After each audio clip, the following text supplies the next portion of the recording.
All right, we are live on Proline TV as I'm sitting in along with Marty Leap. Marty, how are you doing? I think Oh, that's an understatement. yeah. It's full, man. It's just when you think, someone who follows Penn State, fan of the team, however you want to put it, you think it can't get worse. They find a way to make it worse. And it's wild to think where we were, preseason, even 3 weeks ago. I mean, hell, where we were after the first offensive series of overtime against Oregon, where it looked like they were going to sneak out of there, finally get that coveted, elusive top 5 victory and truly be set up for national championship run as everyone anticipated.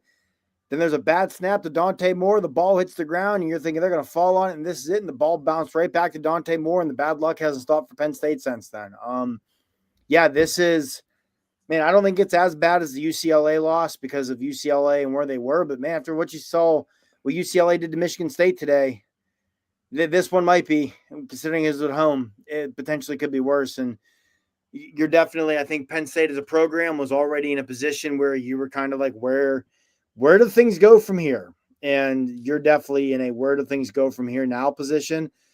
3 losses, your college football playoff hopes are officially dashed. I don't care if they win out, Oh yeah, it's even over. though that would include 2 top 5 wins at this point with Well, it's Ohio over State. because we Yeah, already know over. about who's not even going to be available. So Yeah, it's that's over. the thing. Yeah, Drew Aller out for the year. His Penn State career is over.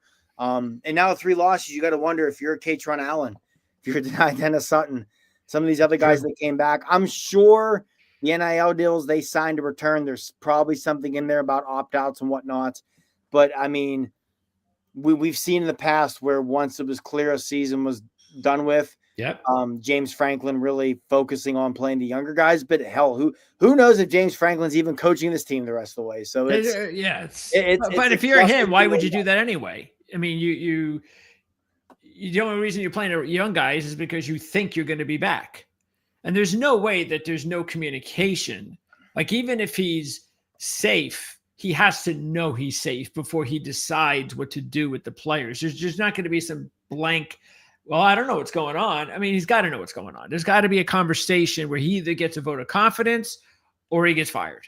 It's one or the other. There's no, because if they know what they're doing as a university, they have to talk to him.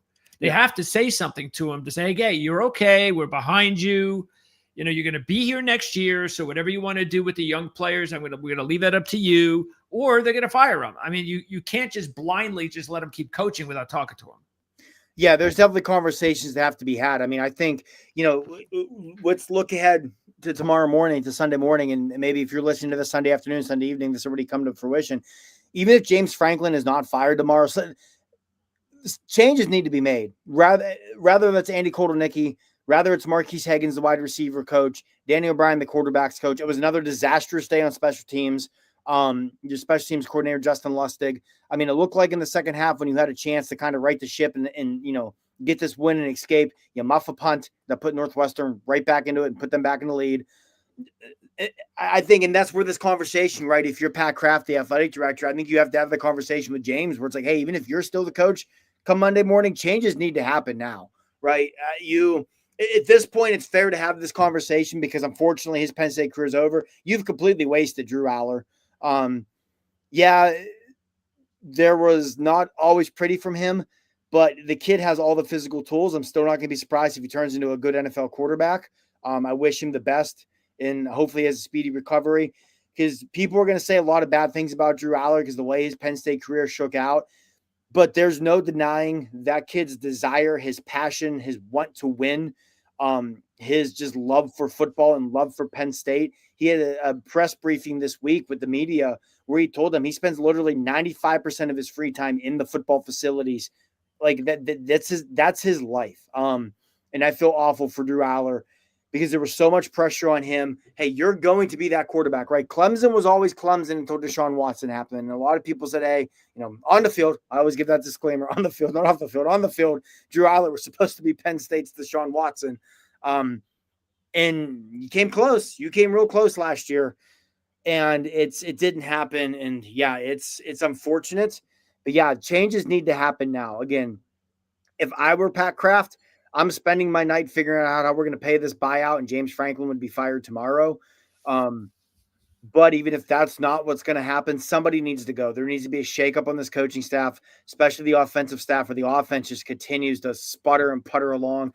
I don't know where you go from here if you're Penn State. I really don't.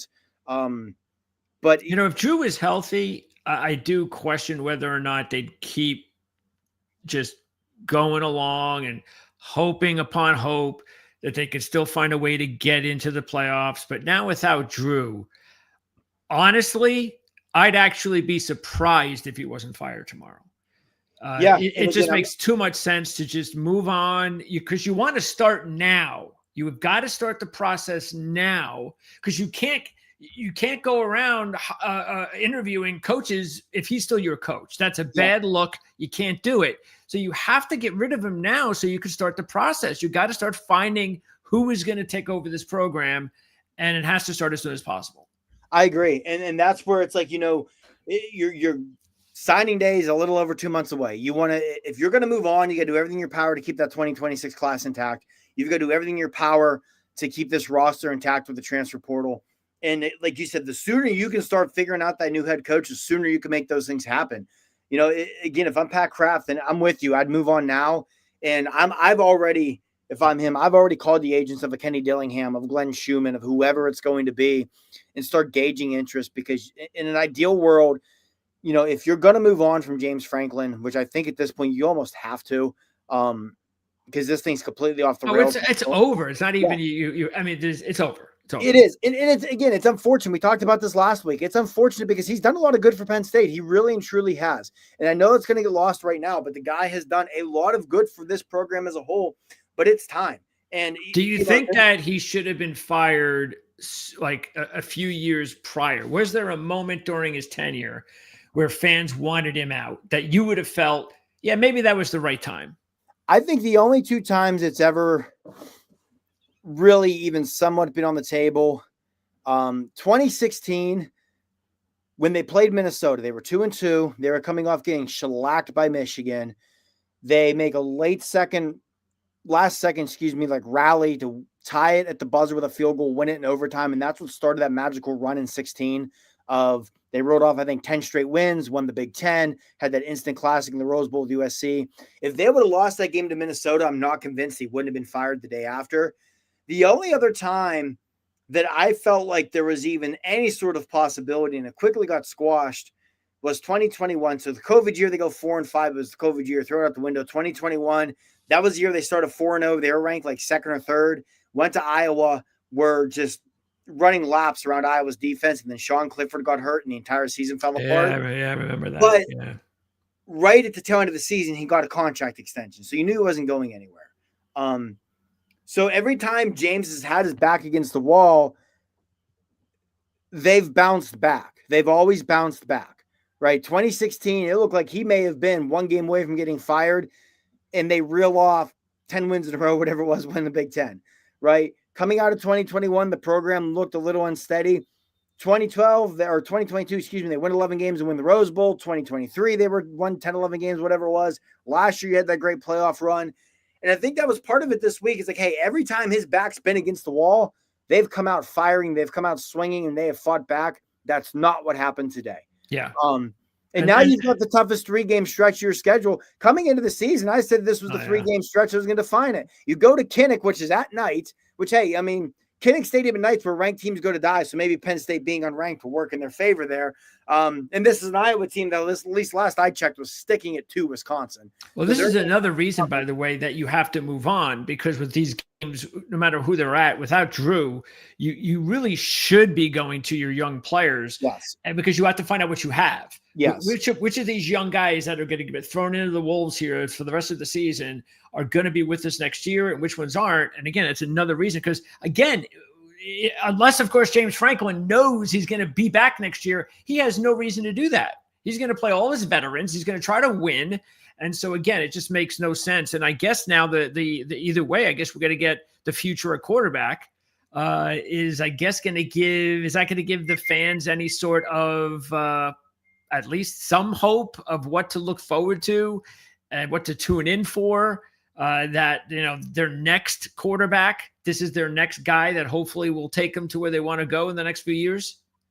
Yeah, I mean, that's the hope. You always kind of hope that Ethan Grunkemeyer was going to be that guy regardless. A highly touted kid, top 100 prospect in his own rights.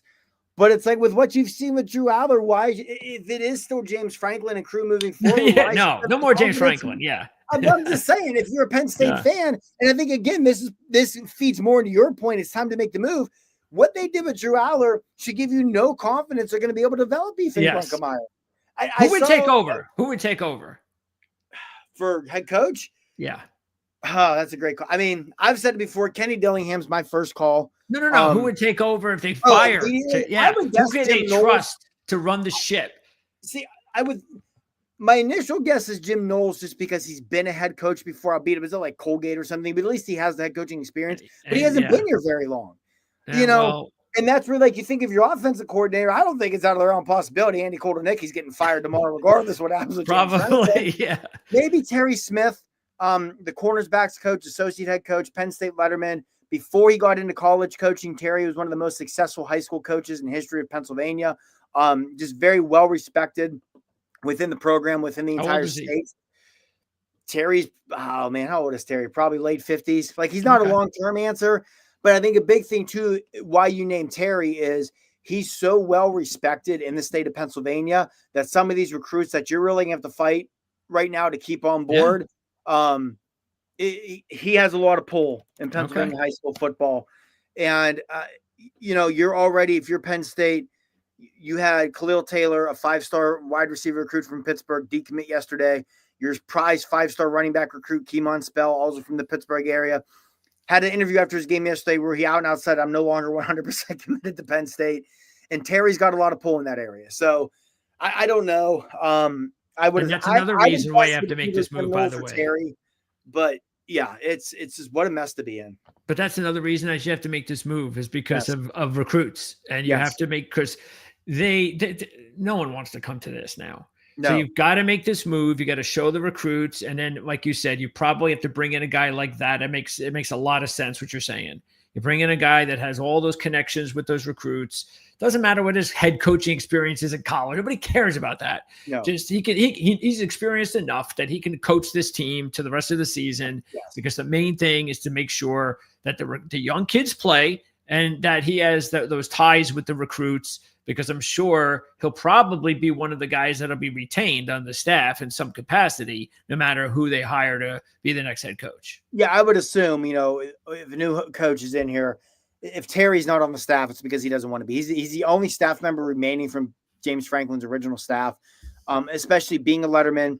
And again, cornerbacks coach, the last few years, Penn State has churned out cornerback about as well, as any school in the Big Ten. So the on-field acumen is there as well, in addition to the recruiting. So there's a lot of reasons to keep him around. And I'm with you. I think he would stay, but it's just, man, I'm at a loss. Like, I really am. It's because these things don't happen very often. No, and especially when is the last time we saw a team, and I'm not even going to put Florida State last year in this category, because the expectations for Florida State going into the year were not nearly as high as they were for Penn State this year. When's the last time we saw a true preseason top 2 team completely combust, right? The most recent, any sort of example I can think of, I forget the exact year, maybe 2012, something like that for USC. It was the year they had Lane Kiffin as coach and Matt Barkley as quarterback, and they were preseason number 1. They went like 8-5. But even that, this team isn't winning 8 games. No. They're not getting to 8. No. I'm not convinced they're getting to a bowl at this point. Yeah, this is one of the situations now. See, as a Rutgers fan, this is one of the situations now. Like, when Rutgers plays Penn State this year, like if they finally beat Penn State, it's not even going to feel the same. Yeah, it's going to be like, okay, I guess we shouldn't have beaten them. The way things are going. Yeah, that's why I was talking to a buddy of mine earlier in the week who's a Maryland grad, and that's kind of what he says. Like, on one hand, it's like, man, of all the years for Maryland not to play Penn State. But he goes, on the other hand, he goes, either A, we'd still find a way to lose, or we'd win, and it wouldn't even feel like an accomplishment because you're not actually beating Penn State, Yeah, Northwestern was put in a really nice spot. They were put in the perfect spot. And look, we talked about it last week. I talked about it on my show. I had 4 double-digit upset plays this week. They were one of them, Northwestern, for the obvious reasons that I said, because you just didn't know how this team was going to respond. You felt look, if they score a touchdown on that first drive, they probably go on to win the game, and it may not even be close. But just like what's happened emotionally and psychologically with this team over the last few weeks, since that didn't happen, the exact opposite happened. You also knew what was going to happen then the rest of the game. You knew this was going to be a tough game, and whether they pulled out or not was going to be down to the last couple of minutes. And it's just this team is just so fragile psychologically that it really just wasn't a big surprise. And you guys talked about it last week about how crazy it was for them to be given 21, 22 points in this spot. They shouldn't have been favored by 22 over anybody. So yeah, I tell you what, I give a lot of credit to the Penn State fans though. They showed up, they were behind the team up until the first interception, of course, but they were there. Let me ask you, because I missed I don't know if I missed a couple of plays or not, but it looked like to me that they were just running down their throats in the first drive. And then they decided to throw the ball. Yeah, I was like, why are they throwing the ball on 2nd and 2? Just run the ball. You're probably going to score a touchdown. Yeah, and again, it goes back to this offense, right? Katron Allen averaged 5.6 yards per carry today, and they were better. He got 16 carries, which are more than what he normally gets. But like you said, just ride him. Like every time Katron Allen touched the ball, you felt like they had the ability to do something. Every time any player other than Katron Allen touched the ball, it didn't feel like they had the ability to do anything. Maybe Devontae Ross, he had a nice game today, 7 catches for 115, but he also had a back-breaking muffed punt. Like, it's just, I don't get it. Sometimes Andy Kotelnicki, I feel like, just overthinks things and gets way too cute. Yeah, I don't know. Yeah, there's really, I didn't want to start that by going down over the game because the game is senseless. The game's pointless at this point. There's nothing to really talk about. I tell you what, let's pop up the press conference. There was about 8 minutes of it. Let's see if we find out any. Oh, wait, no, I got to get the volume in here. Hold on a second. Let's see if we get anything useful out of this press conference. I doubt we will, but let's give it a try. We'll start with an opening statement from Coach. Then raise your hand and we'll get a mic to you. First of all, you got to give Northwestern and Coach Braun a ton of credit. We shouldn't lose that game. It's 100% on me, and we got to get it fixed. And I will get it fixed. Open it up to questions. We'll go right here to Mark and then Rich. James, I think you were getting to the point that your team made a lot of mistakes it usually doesn't make. There's a lot of noise out there about you specifically. Are you worried that the team is distracted by all the publicity around you?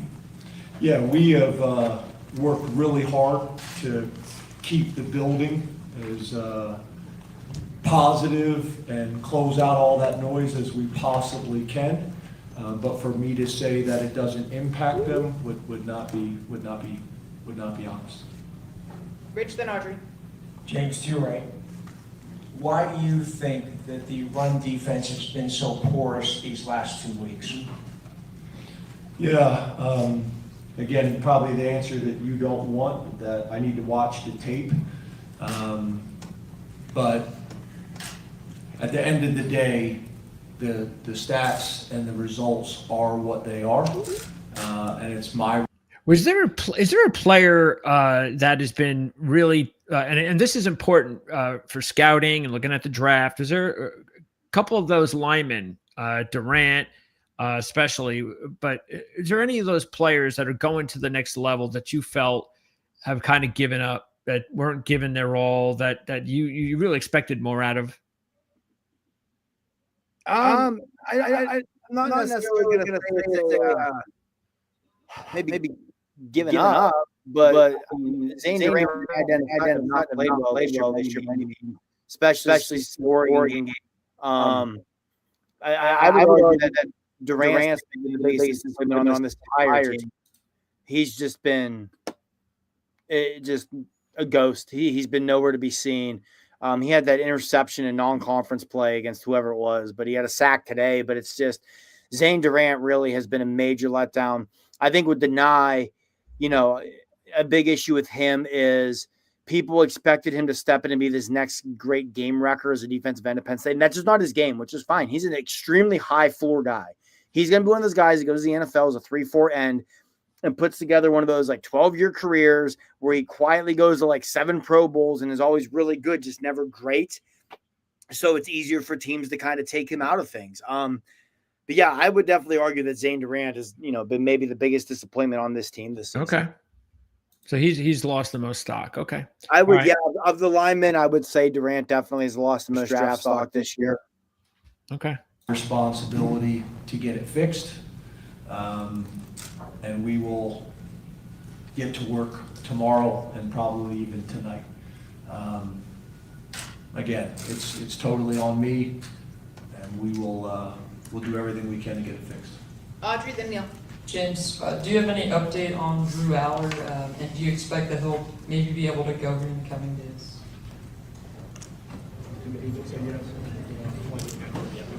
Dad said yes, ready for the league. Yeah, so Drew will be done for the year. Neil. The reason I turned and looked is I do not release that information until I clear it with the kid and the family. And I had talked to Drew, but I had not heard back from the family before I came in. Neil and then Greg.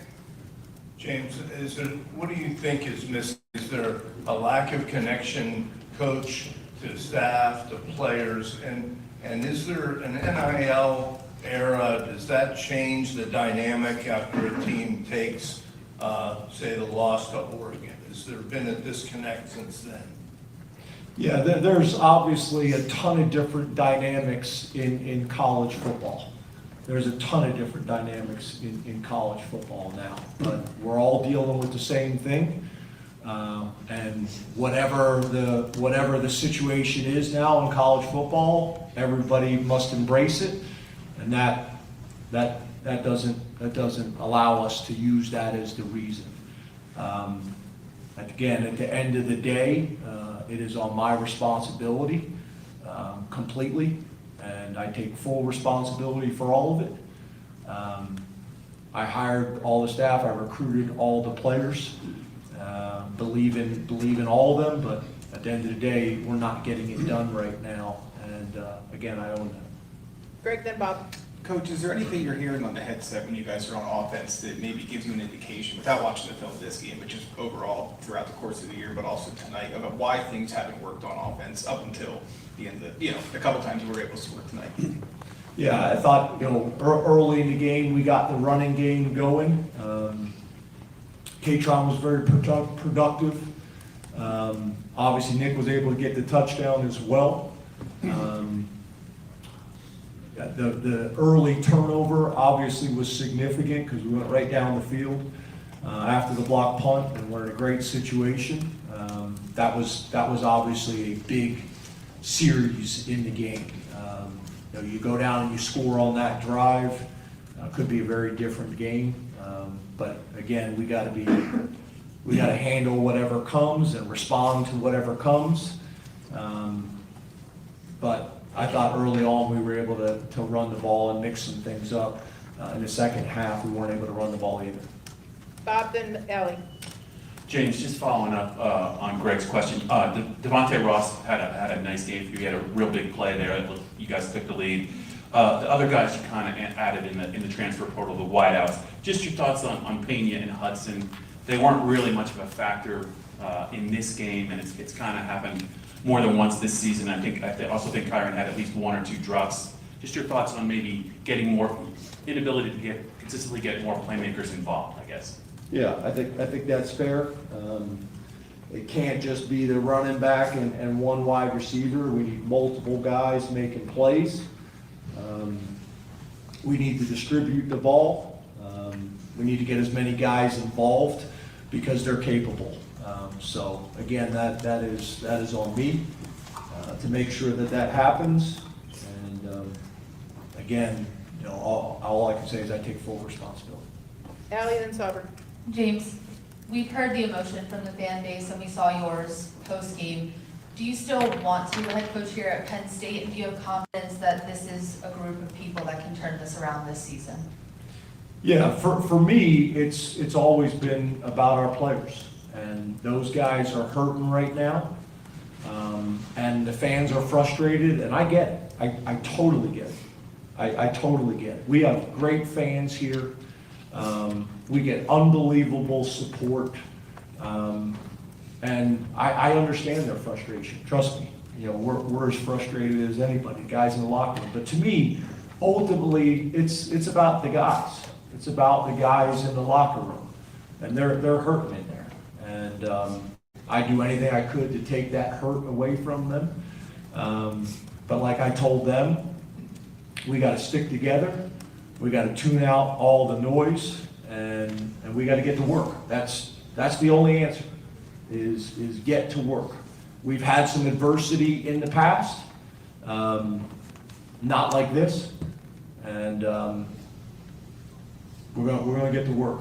And I love those kids. I am committed to those players in that locker room, and I've been that way for 12 years. And I've been that way for 15 years of my head coaching career, and I've been that way for 30 years. That won't change. That won't change. It's always been about the players for me. That won't ever change. That's what it's all about for me. So my commitment is to the guys in that locker room, and all the guys that have been in that locker room in the past. So that's where my commitment is. Last two, Sauber and then Mike. James, I know you said that you're committed to players and everything, but do you still think it's best for your career to be the head coach of Penn State? Yeah, I take full responsibility for what's happened tonight. I take full responsibility. Okay, that's getting boring. All right, so I will say I have one, maybe that's a little bit in the weeds type of thing. When he was asked about Drew, when it's a season-ending injury, James Franklin almost always says either long-term injury or calls it a season-ending injury, typically long-term injury. When he said his season is done, now obviously Drew Aller's hurt. There's no denying that. But it makes me wonder if it's not actually season-ending injury, but it's hey, I'm I agree. Cut this down. Yes. And go get ready for the draft on a healthy injury. Yeah, because the season's over. That was a big thing to me. Yeah, that was a big thing to me. Also, at the very end there, when he asked, do you believe what's best for your career is to be the head coach of Penn State? Boy, did he ever dance around that question. Yeah. I mean, take full responsibility. Yeah, and you can give a very generic, like, yeah, this is where I want to be. I love this place. I don't know. I do wonder, too, with him, maybe it's not a true firing. Do you try and work something out both sides? Negotiate a buyout of some sort to end this on a more applicable term? Oh, whatever. Whatever. Yeah. Yeah. I mean, they got to figure it out. I mean, best, but yeah, I don't know. It's just remarkable to me that they're at this point. I mean, I'm never going to say this is the lowest point I've ever seen, because as someone who had the misfortune of remembering that god-awful off weekend in November of 2011, nothing will ever be lower than that, maybe in the history of college sports, let alone for Penn State football. But, off-field scandals aside, this is an all-time low. This might be worse than that stretch in the early 2000s where they had 4 losing seasons in 5 years. So much was expected of this. Sure. That's the thing. Especially when you have Michigan winning, Ohio State winning. Yep. Everybody came back this year. The key guys came back this year because this was their year. You were supposed to be this year's Michigan, be this year's Ohio State. That's where, to me, this is worse than some of those teams. I mean, the early 2000s are often referred to as the dark ages amongst Penn State fans. And, hopefully this doesn't turn into a 4 or 5 year stretch like that. But regardless of what happens, I think you could argue this in terms of just sheer disappointment for a season. This might be number one, because it's not even like 1999 where you were 9-0 and ranked number 1 in the country and lost your last 3 games. This thing went off the rails immediately. Oh, I mean, they started the year top ranked? They started number 2. 2. Okay. Yep. Who was number 1? Texas. Okay. Yeah, well, that didn't last more than a week, so yeah. But I mean, Texas beat Oklahoma today, so they're gonna, at least they finally have something going in their favor. But even in that 1999 season that ended so poorly, when it looked like you were going to win a national championship, you didn't feel like the program was like in a crossroads like it is now. Joe Paterno went on to coach for 10 or 11 more years after that. They won, I think, 3 more Big Ten titles. Like, there was still a lot of success after that for Joe Paterno. You feel like you're at a spot now where James Franklin, where you're not. I don't know if that's possible to continue. It's not. It can't. And I know one thing is for sure is, like I said at the top, is if it's either we're backing him. He's our guy. He's not going anywhere. You hear this tomorrow, not Monday or Tuesday, tomorrow. Yeah. Or he's fired tomorrow morning. That's it. Yeah. It's over. There It's can't one or be the any other. plan. Yeah. Yeah, you can't not say anything. This has a 100%. Something has to be said to with all those recruits, everything. That's what this is for. What do you think is? Well, one more thing on Franklin, first of all, and that is the fact that I think that the reason the nail in the coffin really that hurts him more than anything are all of the big losses. If he had some sort of a reputation for winning some big games, it would be a little easier to hold on to him. Yes. But he doesn't have that. And it makes things a little bit easier for whoever's going to make the final decision to be like, look, I mean, what am I holding on to here? I mean, what has he ever shown? What has he ever given the university in a big spot? Nothing. Yeah. So I think that really is the thing that is going to hurt him and make it a lot easier to let him go. I agree. I mean, just go back to last year. If you don't choke away that semifinal game against Notre Dame, things are probably a lot different. If you're coming off a national championship game appearance and this is going on, I think you feel much different, right? But that game was just prior to the Oregon game this year, the latest in a long line of big game failures. And that Notre Dame one was one that was especially painful because for most of the game, you physically dominated in the trenches. You probably should have had a bigger lead than you did at halftime. And they were a banged up team. Yeah. They had like 4 or 5 key players that weren't even playing in the game. Right. And you have Abdul Carter out there with one arm as the best player on the field. And you couldn't close it out. And so, yeah, I agree with that. Where if he had a better track record in those types of games, this is even if they would have beat Oregon. I think if you beat Oregon and the last 2 weeks still happen, you're still looking at this much differently because you're saying, hey, you know what? Just survive Iowa, get to the bye week. You got that win against Oregon. If you can get over Ohio State and Indiana, you're still there. But, and again, yes, I get it. I know they've been closing branch campuses, all that. But excuse me, I know there's people don't want to hear this stuff. At any major university, your football program means more to you than branch campuses. It's a bigger money generator. It is. It's going to Penn State football generates more money for the university than Penn State Berks or Penn State Clearfield or Penn State Altoona or Penn State Punxsutawney ever will. And B, the thing with James's buyout, the way the contract is written, it does not have to be paid in a lump sum. They have until the end of the calendar year in 2031 to pay it. So if they would fire him tomorrow and do monthly payments on the buyout, you're looking at roughly about $760,000 a month from now to the end of 2031. And that's manageable.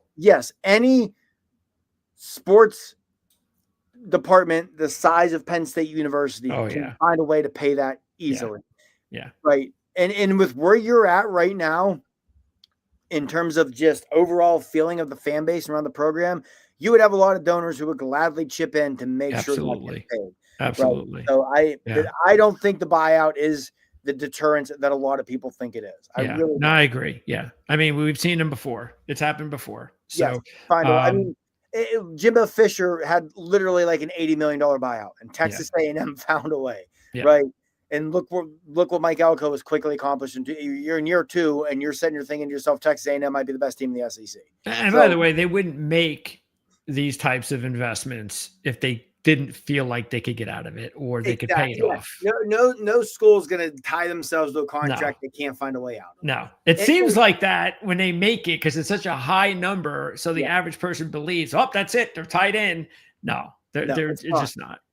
And I think the biggest thing too, if you're Penn State with this, if you don't make a move, let's just say they don't make a move. They plan to go into 2026 with James Franklin still as your head coach. How many times have we seen before programs where, hey, this is the first real disastrous year? And I'm not talking like that year, for example, where at Notre Dame where Brian Kelly got wrecked with injuries and went like 3-9 and the following year we're back in the playoff, right? Where there's no real reason for this. You can see the red flags everywhere. Look at programs that have waited too long to react to that. Clemson is what Clemson is now. Texas A&M with Jimbo, right? We've seen it before where you wait too long and you dig yourselves into a little bit of a hole. I think that's the risk you run, right? If you move on from him, yeah, next year might be rough because you've got to rebuild a roster. You're going to have kids portal, your recruiting class, all that. But if you, but it is easier to quickly improve your rosters now more than ever. When you're a school like Penn State, where you're going to get a great hire, and odds are that hire is going to be able to bring some guys with them. Yep. You know what I mean? Yep. Look, Kurt Signetti. A big reason he had so much success year one at Indiana is he took JMU's roster with him. Yeah. Right. That was a big part of it. And that's going to happen if they hire the right coach. Yeah. Yeah. When Jed Fish went to Washington, a big reason why Washington's 5-1 now or whatever it is, because a lot of the kids who made up that Arizona team that won 10, 11 games a couple years ago, they went with him to Washington. Right. Yep. So, that's part of it. But if you don't make this move and you look ahead the next year, which was already going to be a little bit of a rebuilding year, you're running the risk of really setting this program back. I mean, if they don't make this move and they come out and they say we're entirely with Franklin, they just for any of the fans out there that are hoping to move on, you're going to get a big disappointing blow tomorrow or in a couple of days, whenever that announcement will be made, because that means he's not going anywhere for a while.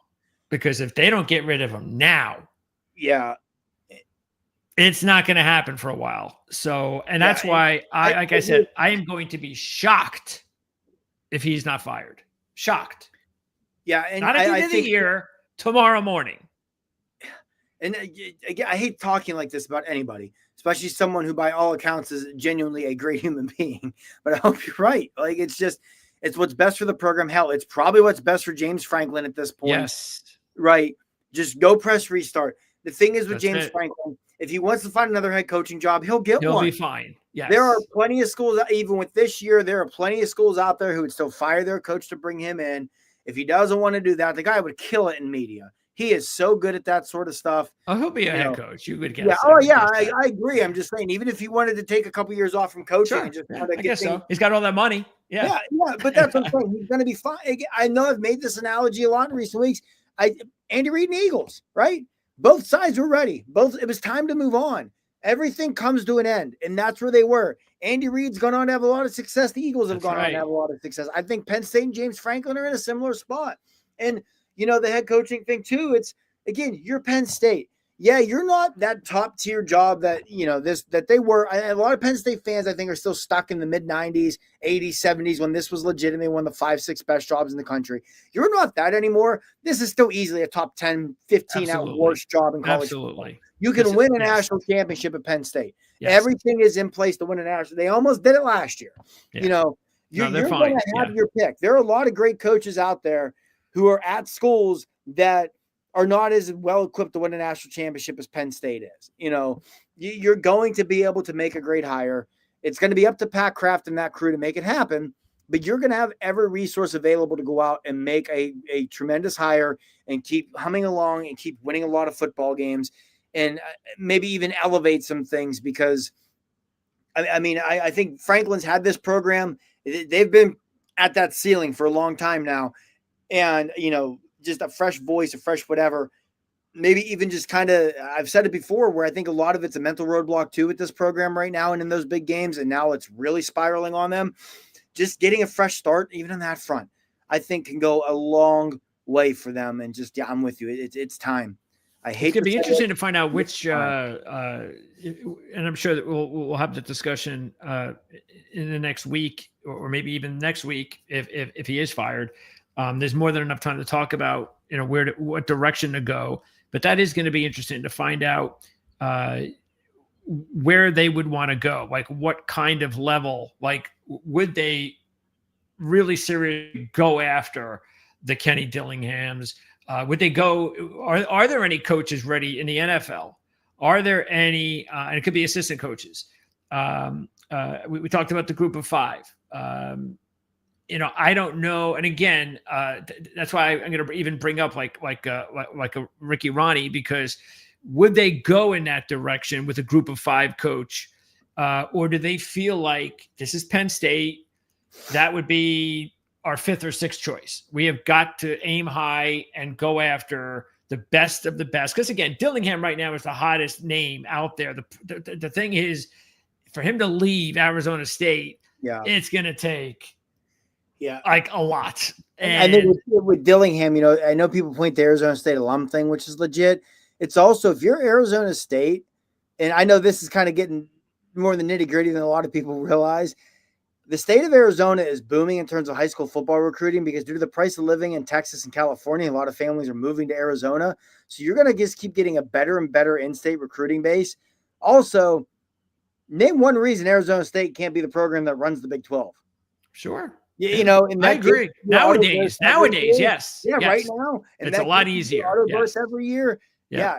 There's, I think there might be an easier path to a national championship at Penn State than Arizona State, but there's an easier path to the playoff at Arizona State. And as long as you're in, you got a chance, right? Yeah, that's true. No. And again, that's why it's so tough. Yeah. But is there someone else out there though, similar to Dillingham, or is he pretty much like on a level all by himself, and then you have to go and look at a couple of the retreads? I mean, I definitely think he's your first call. I think he's going to be the first call for a lot of jobs, this cycle, whether it's Penn State, Florida, assuming Napier gets canned. And that's another example of a program where it's like, hey, let's give them one more try, and look where they're at. That's true. It's not impossible. Auburn's going to open up, right? I'm sure a lot of these schools, if things go sideways in Baton Rouge, LSU could open up. He's going to be the first call for a lot of these schools. But I just think what's important, if we get to this point, what's important for Penn State fans to keep in mind, the super sexy hire may not always be the right hire. Ryan Day wasn't a super sexy hire. Marcus Freeman felt like a lazy hire almost by Notre Dame, right? Dan Lanning, he was a rising star as a defensive coordinator, but he was a very young defensive coordinator. And I think things have worked out okay for those three.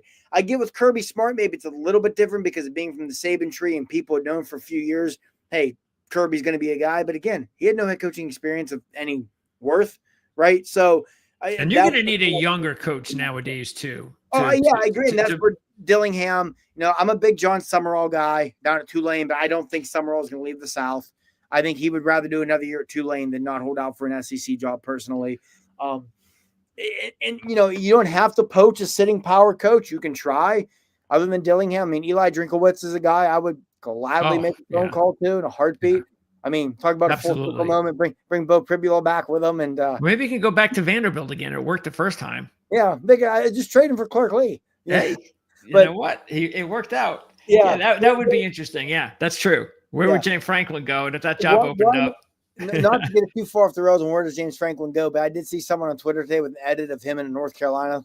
And in all honesty, I think that would be a perfect fit for James Franklin, North Carolina. Because let's be honest, Belichick, this is going to be a one and done. Well, I don't know. Nobody expected it to be a quick fix. I mean, North Carolina State job might actually open up. Yeah, but I think a spot like that would be great for him. But anyway, if you're Penn State, it's just if you're Pat Kraft, you need to have your Rolodex of coaches. You need to already be talking to agents. Matt Rule is going to get tossed around because Nebraska's having a good year, largely due to their schedule. And Matt Rule and Pat Kraft work together at Temple. They're still best friends. If I remember correctly, they're like the godfather to each other's children. Kraft's a State College native Rule, a State College native and a Penn State alum. That's a name that's going to get tossed around. But it's just you're going to be able to hire a good coach if you want. Yeah. It's going to be up to you to make it happen. This one might be a bit of a take. If I'm Penn State, I wouldn't be afraid to call Urban Meyer and see if he's interested in one last run. I mean, I don't know how many people watching this know this because it's been so long, but had everything not transpired the way it did in 2011, the succession plan was already in place that Joe Paterno was going to retire at the end of the year. Urban Meyer had already been approved behind closed doors by the board of trustees. He was set to be the next head coach of Penn State when he took that year off after he left Florida. Now, once the Ohio State job opened up, may have changed anyway, but he's had interest in the job before. How old is he? I don't think Urban's as old as people think. I want to say. Is he in his 60s? I think no, hold on, give me a second here. I'm pulling it up, but I think he's early 60s. Hold on, my computer's being a pain. 61. But That's not that bad. no, and again, it's Urban Meyer. A name recognition alone, he's Well, going to exactly. and he's going to be able to You just hire need, any assistant coach because you want. he could win a national championship for you in 3 years. Yeah, So and then get the program, elevate it, Yeah. and similar to what he did at Ohio State, hand it off to whoever Penn State's Ryan Day would be, sure. and you keep humming along, right? So, Oh yeah. yeah, if you're Penn State, you're going to be able to make a strong hire. There's no absolutely. reason to think they can't get a great coach in here. And I think for Penn State fans, it's weird because Penn State, we're not used to coaching searches. Joe Paterno was here for a lot of fans their entire life. And then the Bill O'Brien coaching search was a mess because at the time, and understandably so, nobody wanted to touch Penn State.